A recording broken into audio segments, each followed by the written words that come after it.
Nalungkot ang mga apostol nang sabihin sa kanila ng Panginoong Hesus na siya ay kinakailangang magdusa, mamatay para sa kasalanan ng marami, at mabuhay muli, at pagkatapos ay bumalik sa kanyang Ama.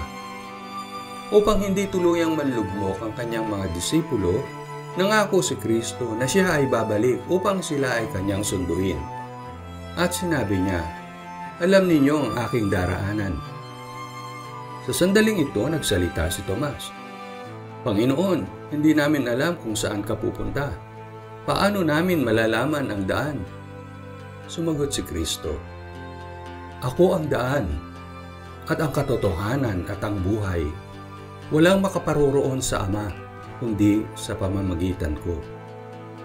Alam nila na ang kanilang pastol ay nagbuwis ng kanyang sariling buhay para sa kabayaran ng kanilang kasalanan. At ang kanyang inialay na buhay ay naging sapat na kabayaran, walang kulang. Panahon na upang lakaran natin ang daan ng kaligtasan na walang iba kundi ang Panginoong Hesus. Patunayan natin sa ating sarili na tayo nga ay tupa ni Kristo na may kasiguruhan ng kaligtasan.